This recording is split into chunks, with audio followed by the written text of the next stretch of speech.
This last week has been another crazy week in American news, ranging from ICE raids to reopening Alcatraz.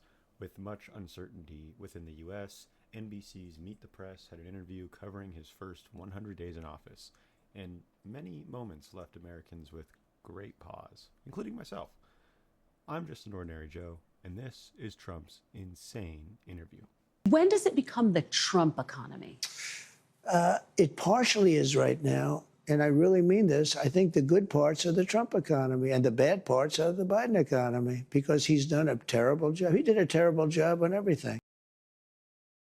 Immigration, how bad it was. Think of it. We have murderers, 11,888 murderers. Many of them murdered more than one person. Think of that. And they're in our country. Now, we've gotten a lot of them out, and we know who many of them are, and we're on the hunt.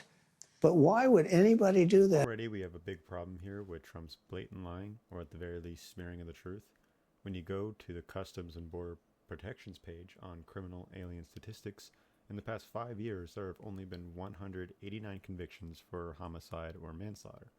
The information I could find regarding a number as large as the one Trump mentions here is data provided to Congress in 2024, reporting that 13,000 convicted immigrants remained outside of ICE custody. However, that data has later gone on to be claimed as misrepresented, as much of it is people from 40 plus years ago. Many of these people already have pending immigration cases, are receiving time in federal prison, or have been deemed not a priority for detention. Trump says here that they already know who many of these people are. And if that's the case, how come the administration has got it wrong so many times this month alone?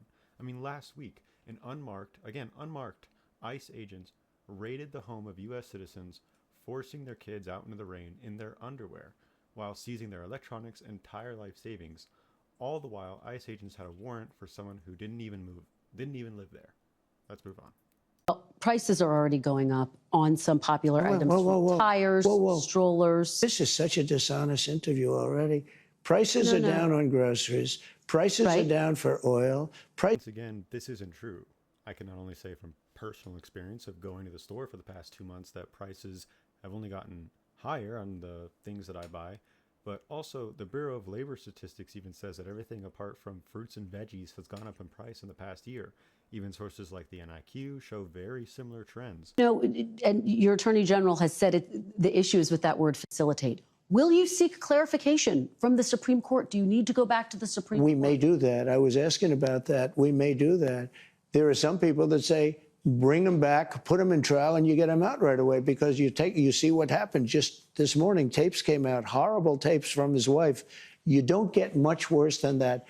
You don't get, I mean, he seems certainly like a very dangerous, very bad person. But Trump claims that Kilmar Abrego Garcia was a bad man that did horrible things.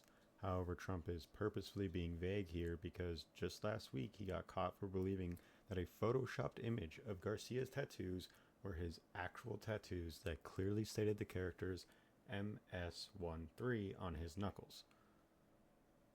Tattoos that can be interpreted that way. I'm not an expert on them. I want to turn to Ukraine, sir. I want to get to Ukraine.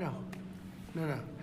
He had MS as clear as you can be, not interpreted. This is why people no longer believe the news, because when it's he was fake photographed news. in El Salvador, they aren't there. But let's just go. Not to mention the other things Mr. Garcia has been accused of, either having been dropped by the accuser or never properly investigated, with his wife filing a protective order against him in 2001, then dropping it after solving the matters, quote, privately as a family, including counseling, that quote being from the wife. Also, the tapes Trump mentions is footage from him being arrested in 2022 for human trafficking suspicion simply because he had 8 people in his car. However, no criminal case was ever tried, and Ms. Vasquez-Sura said about the incident to BBC, Kilmar worked in construction and sometimes transported groups of workers between job sites, so it's entirely plausible he would have been pulled over while driving with others in the car. That, then we'd have to have 1 million or 2 million or 3 million trials. We have thousands of people that are some murderers and some drug dealers and some of the worst people on earth. Some of the worst, most dangerous people on earth. And I was elected to get them the hell out of here, and the courts are holding me from doing it. But even given those numbers that you're talking about, Don't you need to uphold the Constitution of the United States as I president? don't know. I have to respond by saying again, I have brilliant lawyers that work for me. I don't know. It's too hard. Due process, it's too hard for me. I don't understand it. Hundreds of years of liberal thinking beaten by it's too hard. Also, it is incredible that it seems that Trump is incapable of having his own opinion on something, needing to rely on his lawyers to tell him, the President of the United States, what is and isn't possible. For even a simple question as, does the President need to uphold the Constitution?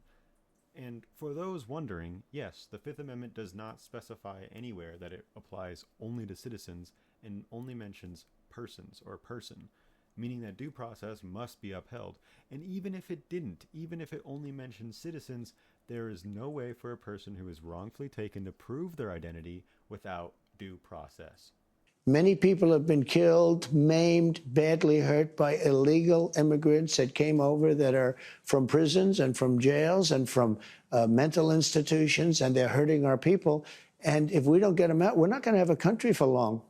We need honest, we need honest media, and we need walls. We need to have borders. And by the way, I built a lot of walls, and if we didn't do that, we wouldn't be. One thing that should be obvious, but likely isn't to most, is that despite what Trump may say to you, migrants are not moving to America just to commit crimes.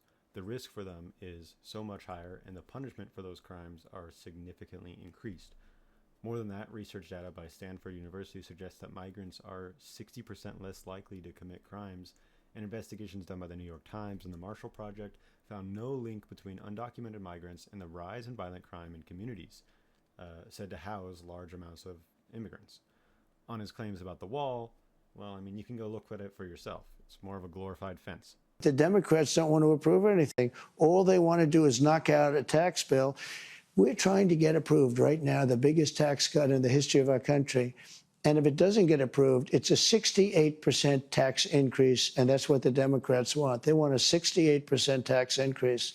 Donald Trump claims the Democrats want a tax increase. However, what Trump fails to say here is that these tax cuts are what he implemented 8 years ago during his administration, with explicit design to end in 8 years because he thought he wasn't going to lose the 2020 election. Then when 2024 rolled around and someone else would take office, they would take the blame for the tax increases, hopefully a Democrat. However, Trump did not win the 2020 election, but won the 2024, so he is trying to spin it back on the Democrats on blocking these tax cuts. Also, not to infer anything, but he also had made it so that all taxes except for corporate taxes revert to their previous state.